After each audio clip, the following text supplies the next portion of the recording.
Welcome back to the Sports Page. As part of our coverage leading up to this year's NFL Draft, we're bringing you two previews of this year's top offensive linemen.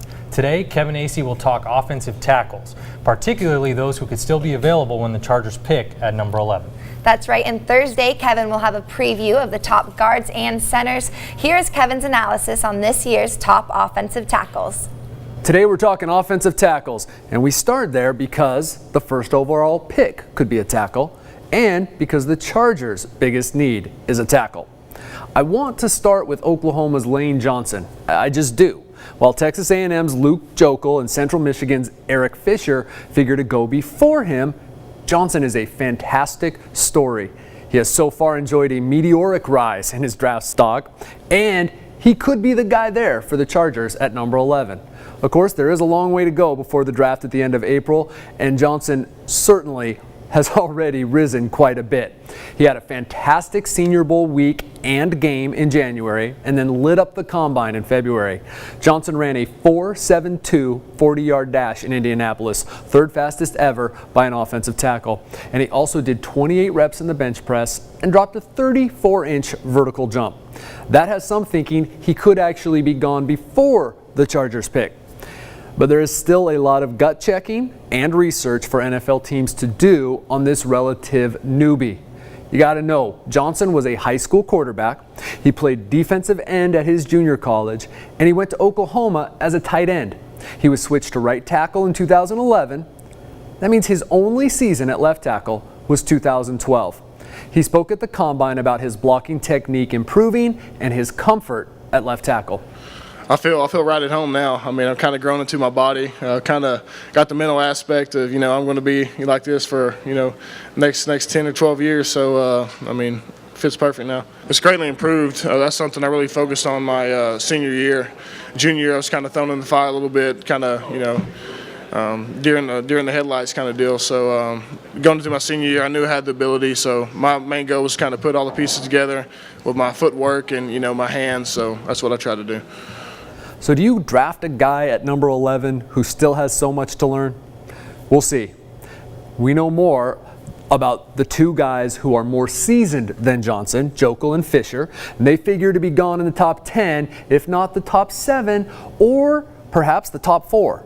If it's the top 4, it could mean even Johnson will be out of reach for the Chargers. Joeckel is almost the consensus top pick in the draft. He started all 3 years he was at Texas A&M. He is a fantastic blend of experience, athleticism, and size. In particular, the long arms they covet there in the left tackle. And he's proven, having gone all those games against teams in the Big 12 and last year, the SEC. He's proven that he can consistently handle playing against the best defensive linemen. SEC defensive lines, they're stout. They're the best defensive lines in the country, and going from the Big 12 to the SEC, you can definitely see a difference. You can see it on film. You can definitely see it playing against it. So, I think it's a great stepping stone, to go with the NFL, playing against the type of guys I played against this year, and I'm excited about that next step. Joeckel, like Johnson, has quarterbacking in his background. He also has it in his family. His twin brother Matt is the backup to Johnny Manziel at A&M. Matt deserves at least a little credit for his brother's development. Grew up probably fighting multiple times a day with my twin brother. When we were little, we were closer in size, only about 5-10 pounds apart, and now we're about 70-80 pounds, so he doesn't really mess with me much anymore. But we're a very competitive family and pretty physical with each other. I love offensive line. Growing up, I always thought I was too athletic for the position. I was a quarterback in junior high. Me and my twin brother, there's 2 A teams for our junior high because 100 kids try out, and we were the quarterbacks for both teams. And wanted quarterback, then wanted to play tight end, and always ended up on the offensive line just because I was the biggest guy on the team. And offensive line is what I was born to play. I love the position, love the physical aspect of it, love just, it's a one-on-one, you finish every single play with a one-on-one block. There's not many other positions on the field like that, and love that part of it. And I'm a background guy, and that's why I belong on the offensive line. The other top tackle, Fisher, did well for himself at the Senior Bowl and Combine, erasing many doubts about his ability to handle top competition, coming as he does from a mid-major school. Here, he speaks about what he set out to do at the Senior Bowl. I knew what I had to do to, impress a lot of people and, cancel all the doubt in people's minds at the Senior Bowl. So I went down there with a little chip on my shoulder on a mission to prove to a lot of people, who Eric Fisher is and what he's made of. At the Combine, Fisher made it clear he hasn't ceded the top pick to Joeckel.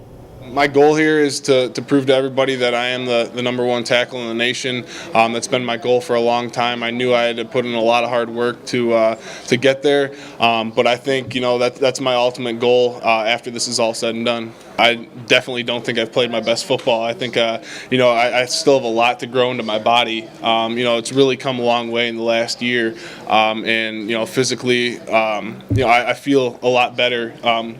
Because obviously I came in, put on over 70 pounds, and it took a while to develop into that, but I'm finally starting to feel used to a solid 310 pounds, and I think I definitely have room for growth, and just looking forward to hopefully playing some more ball here. This figures to be the most talked about position leading up to the draft, especially here in San Diego. The Chargers could, of course, go another direction or trade down in the first round. That might depend on what happens ahead of them in the first round and what they believe they could find at tackle in the second round.